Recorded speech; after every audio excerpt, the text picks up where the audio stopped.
By now, everyone has heard about Trump's One Big Beautiful Bill, and now let's talk about how to take advantage of it. Let me make you some money by preparing you for 2026. Imagine this. You've got $1,500 to invest in 2026, and the financial landscape just shifted with Trump's new laws and executive orders. The rules of the game aren't the same anymore, and if you play it right, you can score way more than before. In this video, I'll break down how I'd split that $1,500 into Fundrise, Acorns, and Robinhood.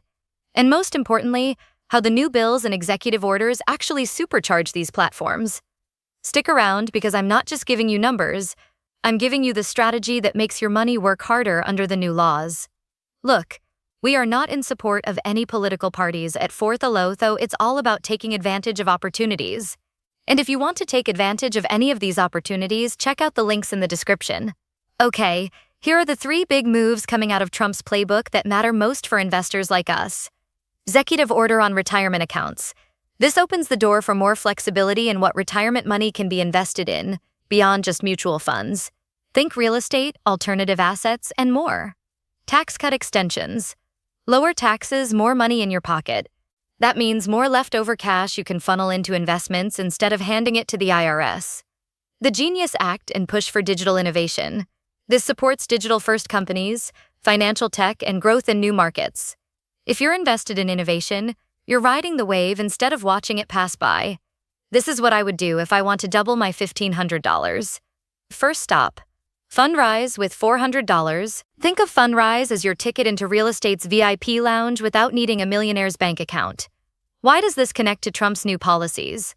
Well, the executive order on retirement accounts means everyday investors can now access alternative assets like real estate within retirement plans. That's like getting the keys to a private neighborhood you were once locked out of. And here's the kicker. Real estate has always been the bedrock of wealth, like planting oak trees that grow sturdy no matter what season you're in. With Fundrise, your $400 isn't just sitting. It's building apartments, offices, and rental communities that generate long-term growth and appreciation. Next, I'd put $600 into Acorns. Why? Because Acorns is built around small, consistent investing. And that ties directly to the executive order expanding retirement account flexibility. Acorns is like a piggy bank that secretly goes to the gym. You drop in little amounts, and over time, it gets stronger, bulkier, and downright impressive thanks to compound interest. That executive order means more room for platforms like Acorns to grow your retirement savings in smarter ways. And the best part? You can automate weekly deposits. Just set it and forget it. Your money is quietly multiplying in the background, like planting seeds and letting the forest grow. Finally, I drop $500 into Robinhood. This is where the Genius Act and tax cut extensions really shine. The Genius Act encourages growth in digital-first companies and tech innovation, and Robinhood gives you access to buy into those very companies early. Think of Robinhood as your fishing pole in the digital ocean. Instead of hoping to catch a goldfish, you've got a shot at hooking whales, tech companies riding government-backed momentum. And here's my favorite move, target dividend-paying stocks and ETFs.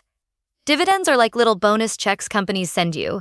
And when you reinvest them, it's like using those checks to buy more shares, a snowball rolling downhill, getting bigger and faster with every turn. Combine that with tax cuts giving you extra cash to reinvest, and Robinhood becomes a personal wealth machine. So why split it this way? $400 Fundrise, $600 Acorns, $500 Robinhood? Because each part of this portfolio is directly boosted by the new laws. Fundrise thrives from retirement flexibility and real estate advantages. Acorns benefits from retirement order changes and makes small contributions snowball. Robinhood shines under tax cuts and the Genius Act by tapping into digital innovation and dividend compounding. It's like building a 3-legged stool: real estate, automated savings, and tech investing. Each leg is sturdy on its own, but together they hold you steady for the long haul. So if you had $1,500 to invest in 2026 under Trump's new laws, how would you split it? Would you go heavier into real estate with Fundrise, play the long game with Acorns, or chase innovation and dividends with Robinhood? Drop your answer in the comments. I'll pin the best strategies so we can all learn from each other. And hey, if this gave you some new ideas, smash that like button, subscribe, and let's keep building wealth smarter, not harder.